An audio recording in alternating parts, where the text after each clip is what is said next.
On a tous vu ces images assez chaotiques d'un Paris livré à des émeutiers dans la nuit du 31 mai au 1er juin en marge de la victoire du PSG avec ces nombreux incendies, caillassages, pillages, que ce soit dans le 8e, le 16e arrondissement ou le 17e arrondissement de Paris, tout ça autour de la place de l'Étoile. On sait finalement assez peu ce qui s'est passé pour les habitants qui se sont retrouvés au milieu de ces émeutiers, coincés quelque part dans leurs immeubles et qui, pour certains, nous révèlent avoir été presque assiégés puisque certains émeutiers sont rentrés dans ces immeubles et donc nous avons voulu retourner sur place un peu plus tard, une fois que ça s'était décanté, pour aller interroger ces habitants. Il y a une sorte de traumatisme collectif qui est perceptible, vraiment les témoignages étaient très nombreux.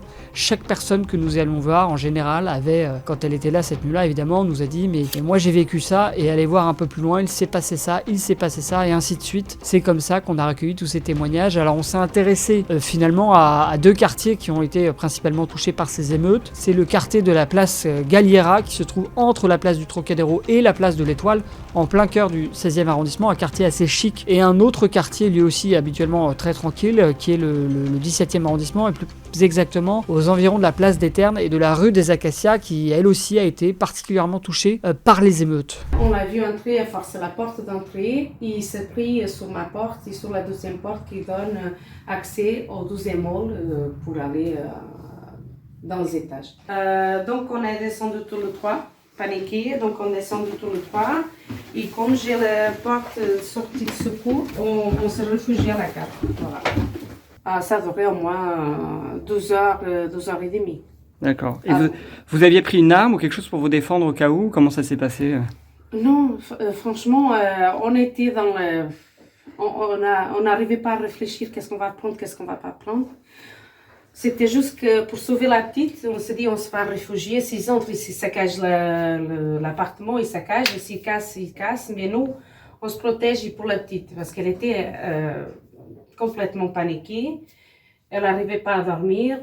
C'était très, très compliqué. À un moment donné, ils viennent d'un groupe. Ils commencent à venir. On s'aperçoit qu'ils se rassemblent. Ils font des signes. Est-ce que c'est pour se préparer? Est-ce que c'est des groupes organisés? On ne sait pas. Mais on voyait certaines choses. Il y a se cagoler, remettre des gants. Donc, ils tapent sur le volet. Nous, on a fermé le volet. Ils tapent aussi sur le volet. Il y a des gens aussi qui tapent sur la porte principale de l'immeuble. Donc, la porte en bas, il y a plein de fissures. C'est la deuxième fois parce qu'en demi-finale, ils sont déjà entrés. Et maintenant, ils étaient encore entrés. Ils sont montés dans les étages. C'est juste que pour plaisir, casser pour plaisir. On voyait le visage, ils viennent comme de fous. Ils tapent sur la porte, ils donnent un coup de poing. C'est une chose horrible. Et on ne peut pas affronter ce type de gens. On ne peut pas. Parce qu'on sait que ce jeune... Ils ont beaucoup plus de violence qu'avant, qu'on voyait. Ils se permettent parce qu'ils ont 14, 15 ans, 16. Ils savent qu'ils ne vont pas être punis comme il faut. Donc ils viennent, on ne sait pas si c'est des armes blanches, s'ils ont une arme à feu, s'ils ont des bouts de verre. C'était comme une guerre civile.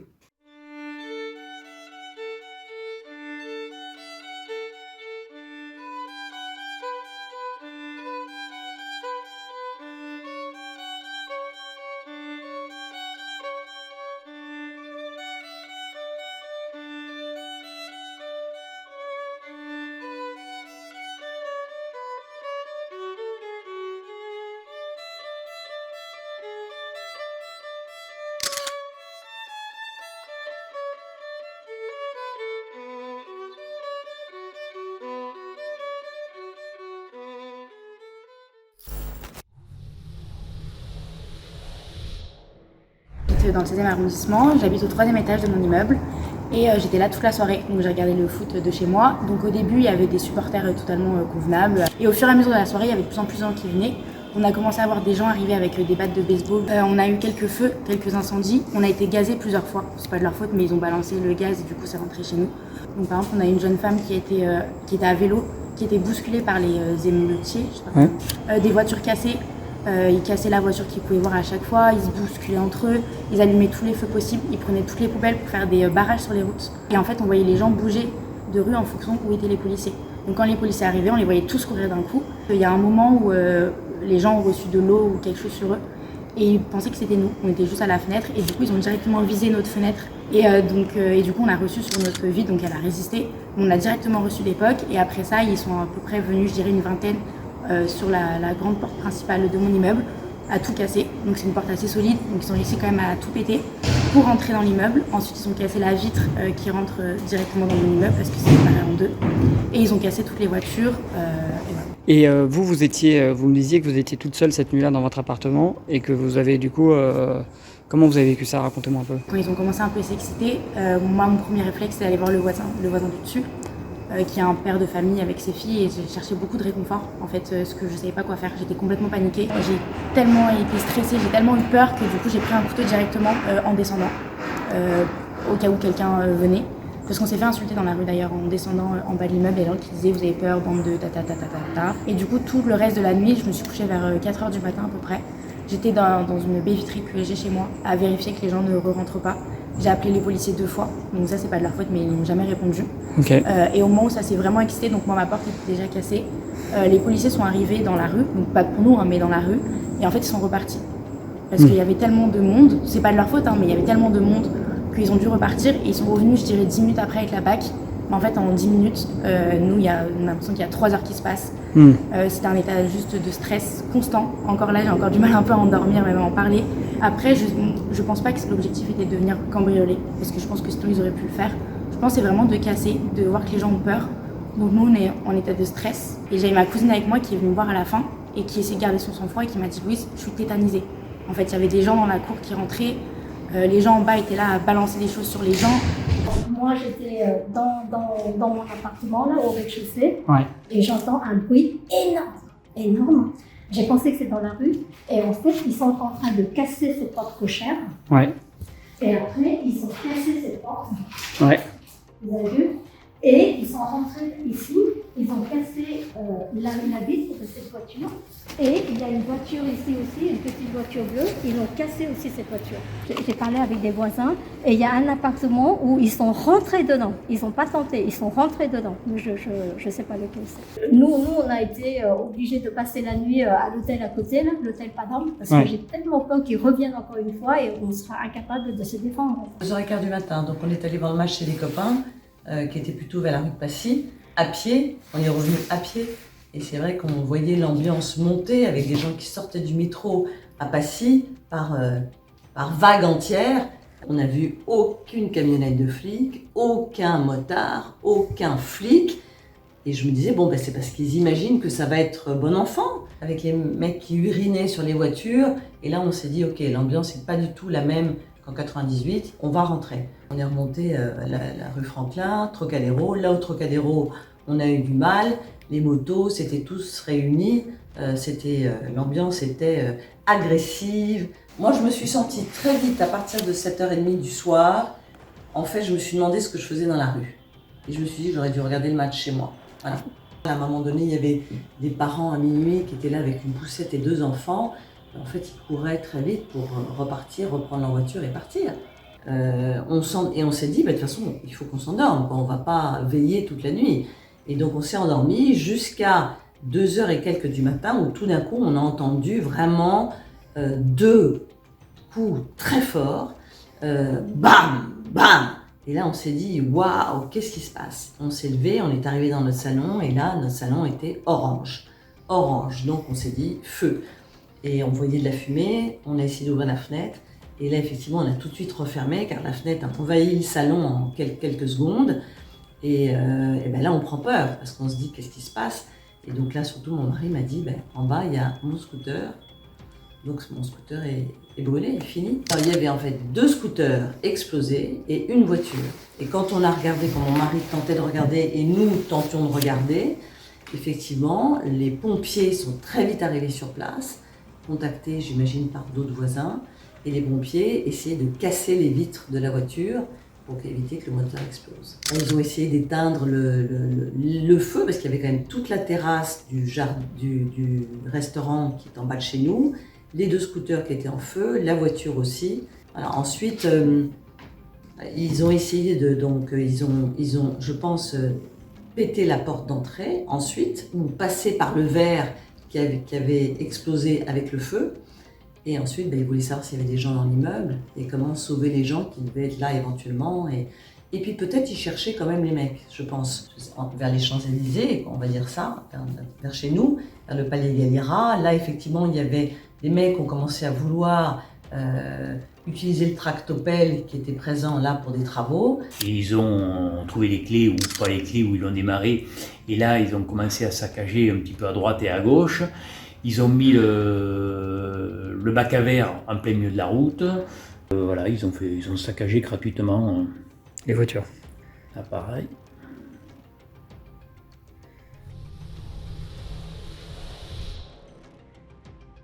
Ce soir-là, j'ai fermé le commerce. Il était 20h et après, je suis resté dans la rue devant le commerce à protéger le commerce. Et ça a commencé vers 21h30, 22h, le désordre. À partir du moment où ils ont levé le dispositif de sécurité, toute la police, voilà, ils sont arrivés, ils ont commencé à mettre feu aux poubelles. Et alors les terrasses, bien sûr, ils sont saccagés. Agnès B, Lucie Sinclair, ils y sont restés une demi-heure. Voilà, ils ont tous les pots de fleurs du restaurant à côté et la terrasse éphémère à la volée. Là, c'est la Porsche qui a été carrément brûlée. Au Chaillot, il y a eu effectivement le G20 qui a été cambriolé entièrement.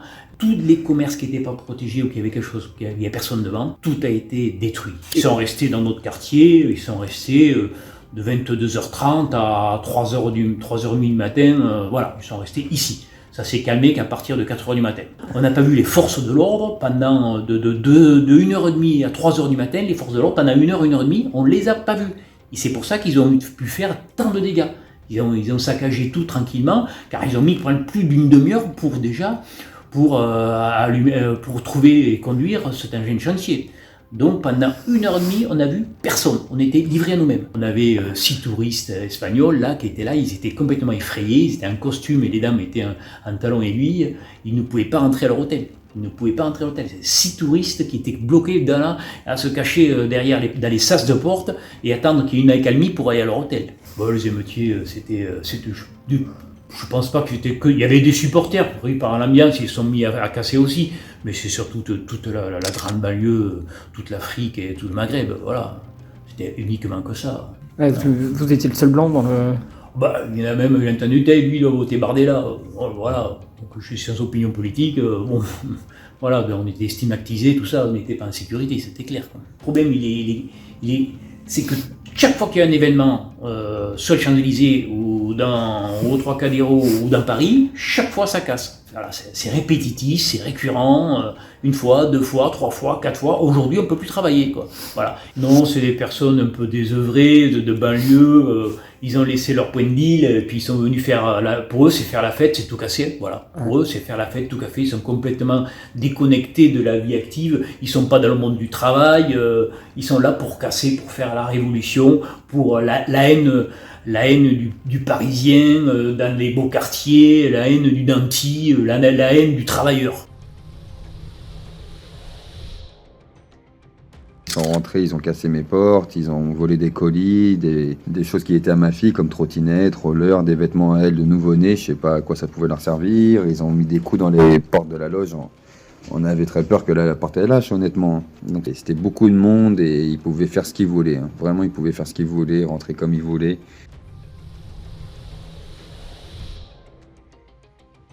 Je ne m'attendais pas à ce qu'il fasse autant de dégâts dans ma rue et dans toutes les rues autour qui sont d'habitude des rues résidentielles. On a eu quelques bouteilles volées et des dégâts sur la porte. On pensait que 5000 policiers allaient suffire. Voilà, ils ont fait ce qu'ils pouvaient. Hein. Ils se faisaient caillasser à côté de toute façon. Par contre, les policiers sont juste venus constater les dégâts. Ils ne sont pas revenus chez nous pour faire des relevés d'empreintes. Et ils ne m'ont pas demandé non plus, en tout cas pas encore, mes vidéos de télésurveillance qui sont pourtant potentiellement assez utiles pour retrouver les auteurs. Mais bon, je pense pas que ce soit leur but. Je pense que c'est assez honteux que les clubs ou que les gens qui sont célébrés, donc dans ce cas-là c'était le PSG, Je trouve ça honteux qu'ils ne soient pas un peu plus impliqués, soit dans les éventuelles réparations, soit même dans la condamnation des violences. Et il y en a un peu marre que ce soit les contribuables, que ce soit les commerçants ou les particuliers, qui payent pour les dégâts de quelques personnes. Surtout que c'est toujours lié au football et pas à d'autres sports. Vers 23h30, j'ai été réveillé par des bruits et des cris.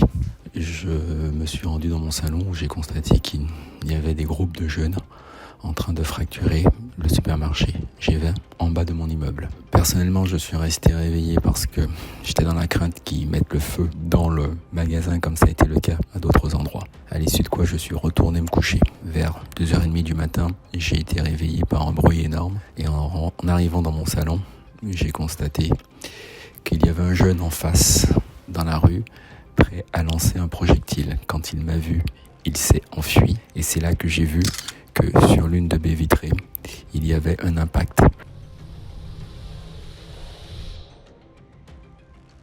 Donc vous êtes commerçant, vous avez une supérette, c'est ça, qui a été pillée. Les marchandises, quand je les ai estimées, on m'a volé à peu près pour 8 000 €. Donc c'est sans compter le fond de caisse que j'avais dans la caisse, qui n'était pas énorme, qui était de 150 €. Mais je ne suis pas le seul dans la rue, j'ai un magasin juste à côté qui s'est fait casser une vitrine, qui ont aussi été pillés les caisses. Dans la rue des Acacias toujours, donc un restaurant italien, lui qui s'est fait vraiment voler tout, sur 3000 bouteilles de vin. Du coup j'ai porté plainte au commissariat du 17e, donc du coup nous étions nombreux, donc moi et plusieurs riverains du quartier. Et du coup, nous nous sommes expliqués ce qui s'était passé. Donc les riverains du quartier de la rue de Miel ont été cambriolés au fait. Et il y avait des objets de valeur qui ont été dérobés.